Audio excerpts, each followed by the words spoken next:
All right. Today's topic is avoiding blame. From Chaf Daled Iyar. Here goes. This segment opens with a situation where a friend confronts us. He says like this, someone used my calculator and left it on. Tell me who it was. Revealing the culprit's identity would be rechilas. One is permitted to say, it wasn't me.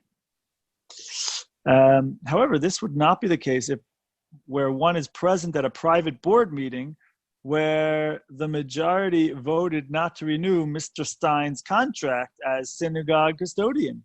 If Mr. Stein confronts one of the board members that demands to know, did you vote against me? It would be forbidden to respond in any way other than to say the discussion at the meeting is a private matter and I'm not at liberty to reveal its contents.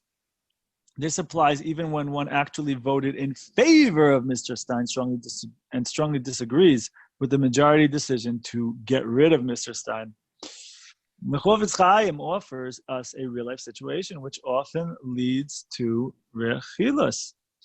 Reuven, who sells Judaica, of course, has received a few rare portraits by a renowned artist. Shimon passes by the store and seeing the portraits in the window, and he goes into Reuven's store and negotiates the price for one of the paintings. He tells Reuven, I left my checkbook at home. Please put this painting on the side until I return this evening. Reuven agrees. When Shimon returns that evening, he is dismayed to learn that the painting has been sold to Levi. Reuven attempts to excuse himself. What could I do? Levi desperately wanted the painting. I told him I'd already agreed to sell it to you, but he didn't care. In fact, he didn't even give me a choice in the matter. He just put the money on the table and took the painting. Perhaps had I tried, I could have grabbed the painting back. But I didn't want to get into a fight with him. I'm sure you understand. So if Reuven's account of what transpired between Levi and himself is accurate, then he is guilty of speaking rechilas. There's nothing constructive. There's nothing constructive to be gained from telling Shimon that Levi is to blame. The sale to Levi is valid. Reuven does not dispute that. Telling the details to Shimon will only serve to cause him to be annoyed and angry with Levi. The Chafetz Chaim notes that all too often in such situations, Reuven's account is merely a cover-up for the real story, of course. Levi has come and offered a better price. Or he's a close friend or a confidant. And therefore Reuven is eager to benefit and to make him feel good and benefit him, doesn't want to turn him away. In fact, Reuven has not even informed Levi that he already agreed to sell the painting to somebody else. When Shimon comes along and demands an explanation, Reuven makes up this whole story so that Levi is blamed, or really more importantly, Reuven has offloaded the blame on somebody else. If this is the situation, then Reuven is guilty of the more severe sin of motzi shem ra, which of course is when you make up some buljav about somebody else. Chafetz Chaim offers one final word of caution. Sometimes Reuven is honest and places the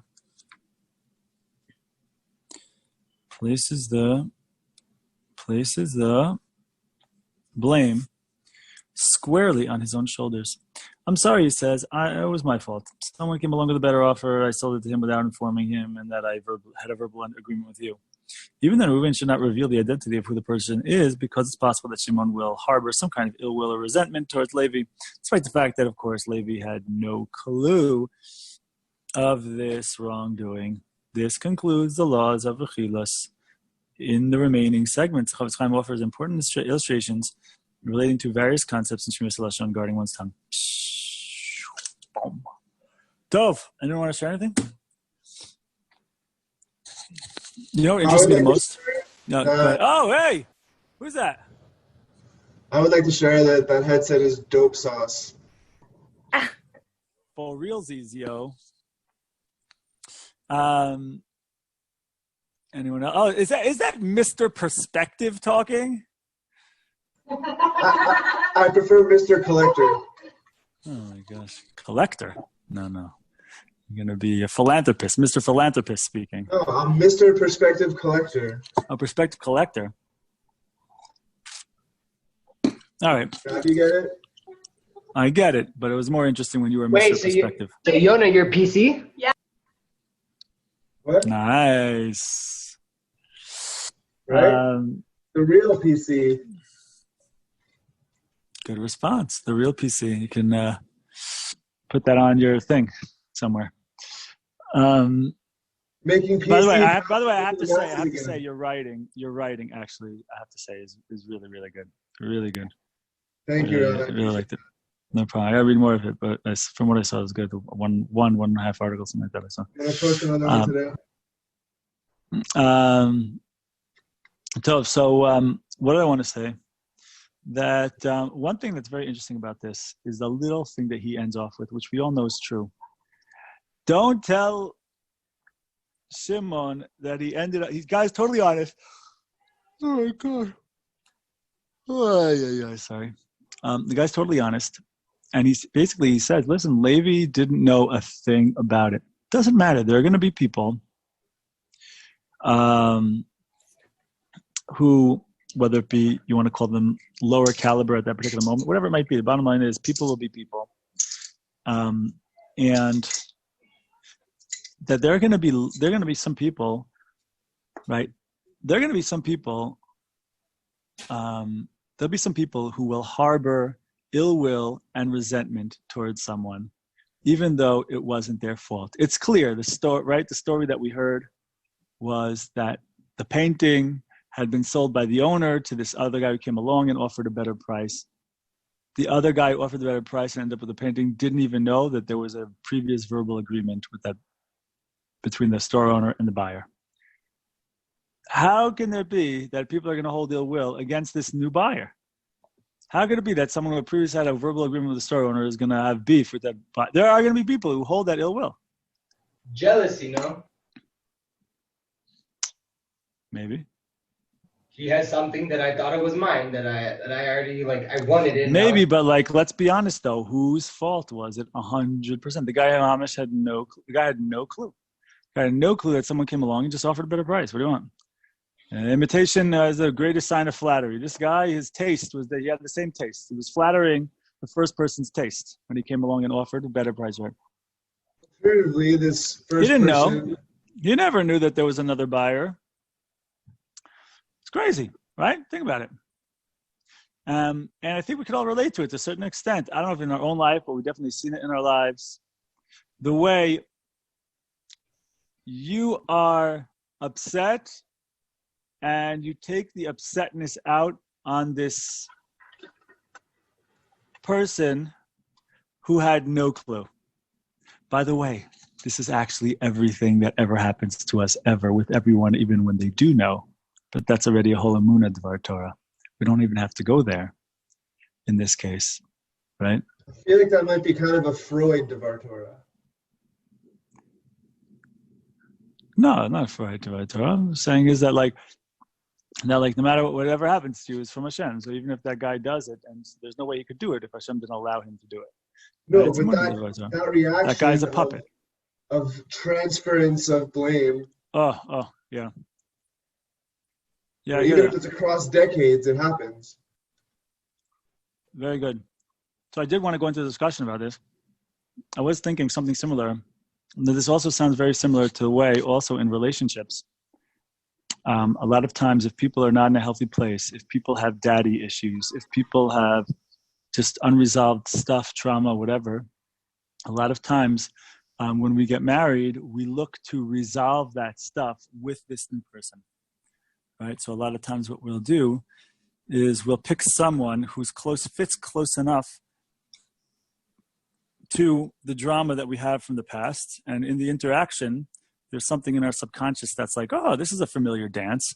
Even if it's a not healthy dance, even if I said I wanted something different, even if I said I want to get out of this crappy cycle or whatever that I have in my parents, I wanted to have something real and good and not be like that in the future. And it doesn't matter. You don't know anything ever. You don't know anything different. You don't know anything else. You don't know another way. You haven't resolved your stuff.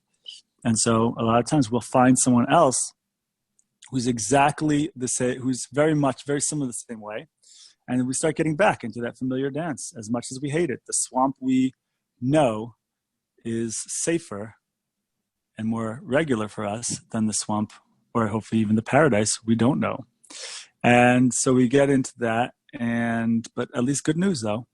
Also, when we pick that person, a lot of times also they also do have the capacity for you and for them to reach deep within and to go ahead and make those resolutions that you need to make for yourself in your own life in the context of this relationship, right? And this is, of course, what the Gemara refers to as zivug sheni, which is what most of us are in the situation of in Malasot.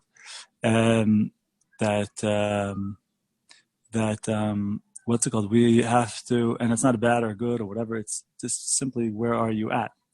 And zivug sheni could become zivug rishon. That's not the point.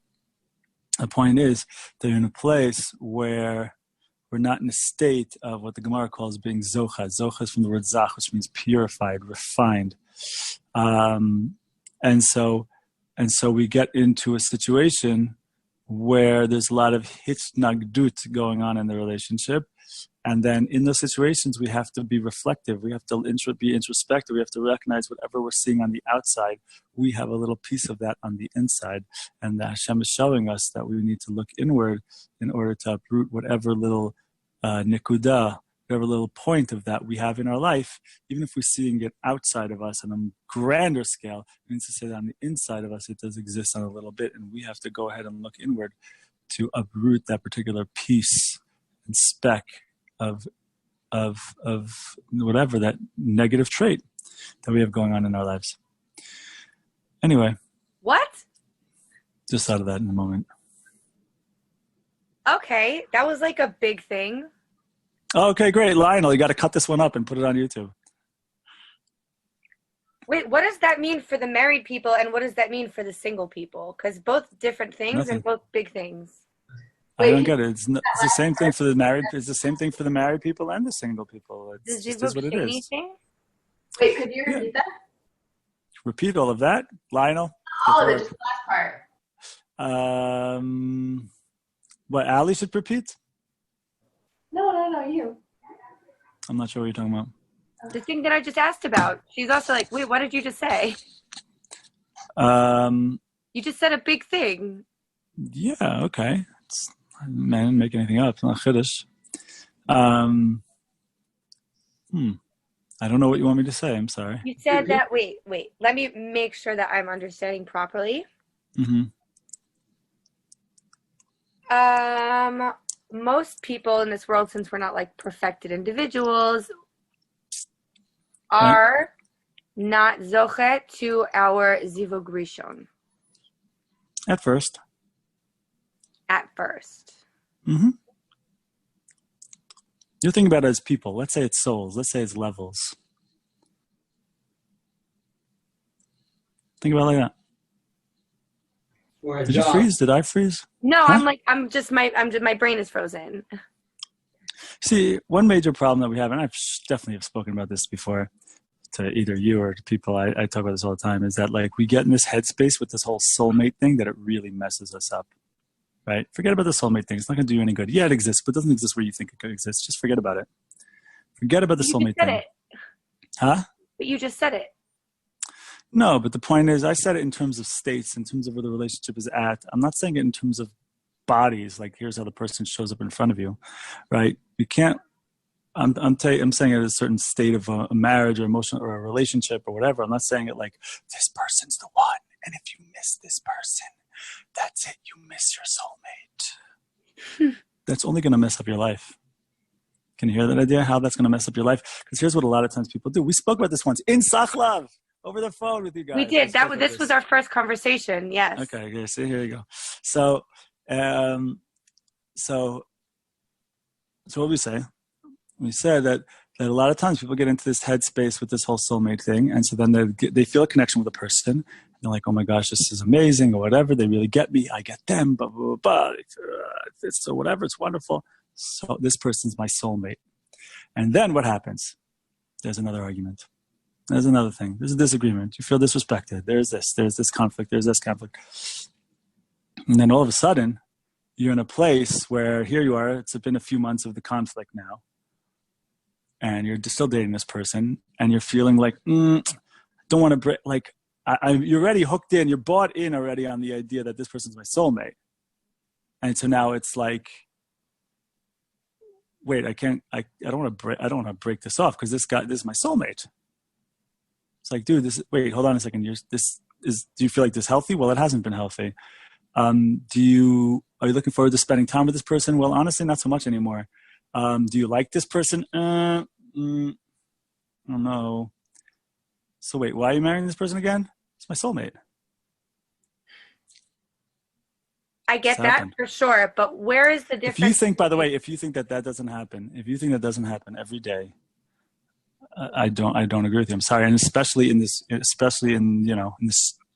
geographical occasion most of you guys are in right now. That's a big one.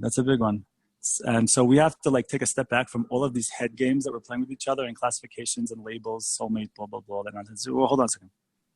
Do I like this person? Do I want to see them again? Right? So when do you turn on marriage down the road? But hold on, but do I? That's it. We gotta start there. If we're not holding by there, like listen, if you're like 10 years into the marriage and you got kids and then you're like have issues and there's this and that and like I'm sick of them and then like okay, like we see, is there something to work on? Is there not something to work on? Maybe you get divorced, maybe you don't get divorced. We're going to talk about that. Talking about before you're married. We're talking about 3 months into a relationship, 3 weeks into a relationship, 6 months into a relationship, assuming you're not married, right? So a lot of broken divorces happen because of what I'm telling you right now. A lot of broken, and that's good. Let them break up then. That's fine. Wait, what did I say? Break up. What did I say? We understood. Break up. You said broken up divorces. engagements. Sorry, broken up engagements. I'm sorry. Broken engagements. A lot of broken engagements happen due to this, and that's fine. But the point didn't have to get that far. So what about people saying, well, then you have like if you can't have what you want, then it's time to start wanting what you have. I would never say that this doesn't happen here in a million years, but I think wanting what you have. Yeah, that's fine. Want what you have. That's good to say to someone who is married. And then, okay, how can we work on this? And is this going to be a repetitive theme? Is this something that came up for you 5 times before? Maybe it has to do with you and not the partner. You know, there's a million things you could say, and all of that stuff is true for sure. But the idea of putting yourself that I'm stuck with this person because this person is my soulmate, even though I hate them and I haven't even been married yet, and I'm thinking about something called pre-marriage counseling, which I'm a very big fan of not doing. If you're already thinking if it's one thing to go ahead and to check, like, listen, I've had a lot of relationships in the past, everything seems good, but I just want to get an outside perspective. Okay, that's one thing. If you're talking about listen, we need help, we're messed up, and so I need to go start going to marriage therapy. Before I'm married, I'm like, yo, pump those brakes. Is there something interesting on your phone? No. I thought I was talking to you. I don't know. I just had this conversation today, and I'm just proving to somebody that I was right. Oh, okay, good. So listen, we'll say you could so you start wanting what you have after the wedding, not before the wedding, right? Listen, or maybe if everything's healthy, maybe also when things are moving along in the relationship, that's okay. There's an aspect to that. Maybe you engage. I don't know. It depends. I don't know where exactly the line is and the button is pushed that you switch gears. I don't know. But definitely, if it's before the marriage and you're not happy and you're like, I don't really want to be marrying this person, but I'm feeling somehow forced or victimized into the relationship because I created this idea that this is my soulmate, and therefore I have to get married or else God's going to hate me and I'm going to be banished and my life's going to be meaningless and I'm never going to have the family I'm supposed to have and that I should have, all these crazy things that somehow, you took Judaism and stuck it into your head and in a way that maybe is not so healthy. Like we got to start with, do I want to marry this person? Let's start there. Forget all this other crap. Does that make sense? Do you feel relieved? Yes. Do you feel like you can breathe a little bit better? Okay, good. So, anyway, Tov Beseder. Good old Sachlav, good times. All right. Tov, we're going to get on to the Pirkei Avos. Anyone want to add or any thoughts, questions, anything about what we just said or anything? It's Rosh Chodesh Sivan. Baruch Hashem, Rosh Chodesh Sivan. Happy Rosh Chodesh. That's a really important thing that more people should be hearing, that should kind of just be thrown at people way more often. especially in Jerusalem. Do you have a friend who can benefit from what you just heard? Feel free to share it on. And for more awesome, inspiring Jewish content regarding personal development, Jewish philosophy, Kabbalah, and relationships, go to elliethejew.com.